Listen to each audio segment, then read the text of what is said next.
Bismillahirrahmanirrahim. Assalamu alaikum dear students. Welcome to AZ International Publishing House. Today we are going to discuss Mathematics Class 1, Unit 1, and the Unit 1 is about whole numbers. Today our topic is ascending and descending order.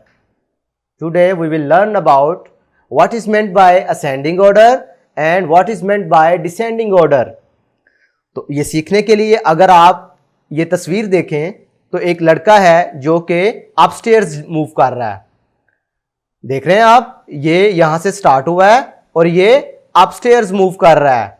तो इनके साथ अगर आप देखें तो ये कुछ numbers भी लिखे हुए हैं 1 2 3 4 5 6 7 8 9। तो इसका मतलब क्या है कि अगर आप इस तरीके से नंबर्स की अरेंजमेंट करें तो इसे असेंडिंग ऑर्डर कहेंगे।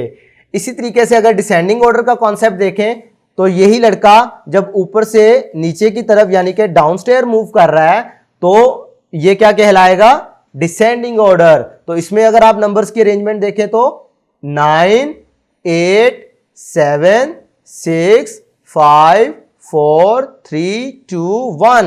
तो इसका मतलब क्या है, डिसेंडिंग ऑर्डर। नेक्स्ट पेज पे मैं इसको क्लियर करता हूं कि असेंडिंग और डिसेंडिंग ऑर्डर आप नंबर्स के पॉइंट ऑफ व्यू से कैसे देख सकते हैं।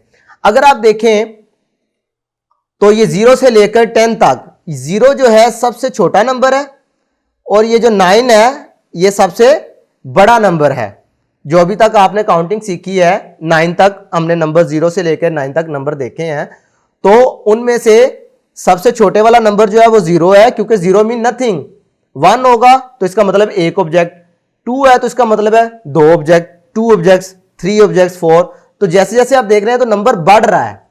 तो यही चीज आपके सामने लिखी हुई है कि ascending order means the numbers are arrange from the smallest number to the greatest number. इससे पता चला कि असेंडिंग ऑर्डर का मतलब क्या होगा कि छोटे नंबर से आपने शुरू करना है और बड़े नंबर की तरफ आपने अरेंज कर देना। छोटे से लेकर बड़े तक आप नंबर्स को अरेंज करेंगे तो ये असेंडिंग ऑर्डर कहलाएगा। इसी तरीके से descending order means the numbers are arrange from the greatest number to the smallest number. तो ग्रेटेस्ट अभी आपने देखा था, क्या है ग्रेटेस्ट नंबर, 9 है जो अभी तक हमने नंबर सीखे हैं। तो ग्रेटेस्ट नंबर से आप जब पीछे मूव करेंगे, बैकवर्ड काउंटिंग करें 8 7 6 5 4 3 2 1 0, तो आपने सबसे बड़े वाले नंबर से शुरू हुए और सबसे छोटे वाले नंबर की तरफ आपने अरेंज कर दिया नंबर्स को। तो ये क्या कहलाया, डिसेंडिंग ऑर्डर। इधर मेरे बेटा एक कॉन्सेप्ट क्लियर आप कर लें कि जब आप असेंडिंग ऑर्डर की बात करेंगे तो आपने फॉरवर्ड काउंटिंग को यूज करना है, जैसा कि 0 1 2 3 4 5 6 7 8 9। और जब आप डिसेंडिंग ऑर्डर की बात करेंगे तो आपने बैकवर्ड काउंटिंग को यूज करना है। तो हम इसी के लिए एक प्रैक्टिस चेक करते हैं। कुछ क्वेश्चंस हैं, लिखा है right the numbers in ascending order. इनमें से 1 2 मैं करवाऊंगा, बाकी आपको एज अ होमवर्क असाइन करूंगा। देखें तो ये क्या लिखा हुआ है 5 1 3। अब असेंडिंग ऑर्डर में लिखने का मतलब हमें ये तो पता है कि आपने स्मॉलेस्ट वैल्यू से शुरू होना है और लार्जेस्ट वैल्यू तक जाना है। लेकिन अब हम इधर से कैसा पता चले कि कौन सी स्मॉलेस्ट है और कौन सी लार्जेस्ट है।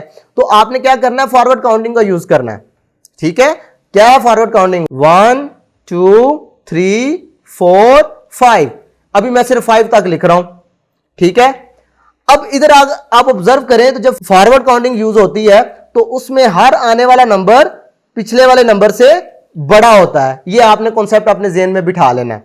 ठीक है, तो जब आपने इसको असेंडिंग ऑर्डर में लिखना है तो आपने इसकी अरेंजमेंट चेक करनी है। अब इसमें नंबर कौन कौन से यूज हुए हैं, 5 1 और 3। आपने इस फॉरवर्ड काउंटिंग में देखो सबसे पहले क्या आ रहा है, 1 आ रहा है ना, जो कि इधर दिया हुआ है। तो आपने पहले वाले बॉक्स में क्या लिख देना है, 1। आगे देखें तो 2 है लेकिन वो हमारे क्वेश्चन का हिस्सा ही नहीं है।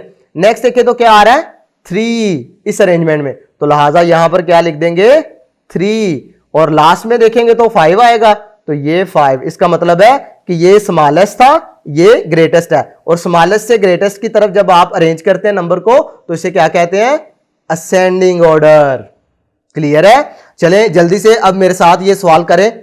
6 9 4 है ना, तो इसका मतलब है आप अगर काउंटिंग लिखें 1 2 3 4 5 6 7 8 9, तो इनको आप अरेंज करना चाहते हैं तो सबसे पहले देखें तो इस अरेंजमेंट में नंबर जो आ रहा है वो है 4, ठीक है, सबसे पहले जो आ रहा है, तो लिहाजा वो पहले वाले बॉक्स में आ जाएगा। उसके बाद अगर आप देखें तो 6 आ रहा है, तो ये दूसरे वाले बॉक्स में। इसी तरीके से लास्ट में अगर आप देखें तो 9 आ रहा है, तो लिहाजा ये 9 इधर आ जाएगा। तो इसी तरीके से आपने ये फॉरवर्ड काउंटिंग को यूज करते हुए बाकी के क्वेश्चंस खुद सॉल्व करने हैं।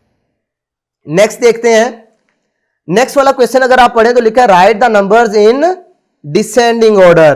तो अभी हमने पीछे कॉन्सेप्ट सीखा है कि डिसेंडिंग ऑर्डर का मतलब क्या होता है कि बड़ी वाली वैल्यू से छोटे वाली वैल्यू की तरफ मूव करना। तो मैंने उधर आपको बताया था कि आपने वहां पे क्या यूज करनी है, बैकवर्ड काउंटिंग का कॉन्सेप्ट यूज करना है। तो अगर इधर आप देखो तो 6 to 5 नंबर यूज हुए हैं। मैं डायरेक्ट आपको बैकवर्ड काउंटिंग क्योंकि हमने सीखी थी 9 से, वो मैं इधर लिख देता हूं 9 8 7 6 5 4 3 2 1 एंड 0। ये आपने बैकवर्ड काउंटिंग पीछे कॉन्सेप्ट सीखा हुआ है पिछले लेक्चर्स में। तो अगर आप इसमें से देखें तो सबसे पहले वाला कौन सा नंबर आ रहा है दिए गए नंबर्स में से, सबसे पहले आ रहा है मेरे बेटा 6, तो आप क्या लिखेंगे इधर 6 लिख देंगे। उसके बाद अगर आप देखो तो 5 आ रहा है, तो यहां पर 5 लिख देंगे।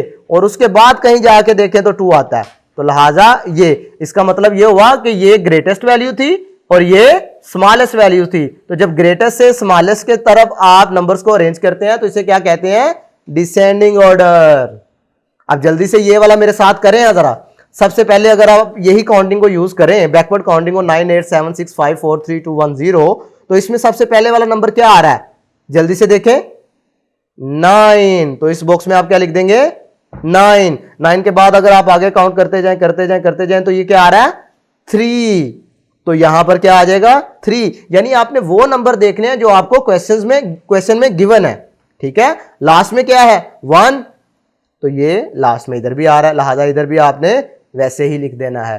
तो बकाया जो आपके पास क्वेश्चन दिए हैं सेम आपने ये जो बैकवर्ड काउंटिंग है, बैकवर्ड काउंटिंग को यूज करते हुए आपने ये तमाम क्वेश्चंस को सॉल्व कर लेना है। तो आज के वीडियो लेक्चर में आपने सीखा कि असेंडिंग ऑर्डर क्या होता है, डिसेंडिंग ऑर्डर क्या होता है, और इसी से रिलेटेड हमने कुछ क्वेश्चंस भी सॉल्व किए। तो आज के लिए इतना ही, अल्लाह हाफिज।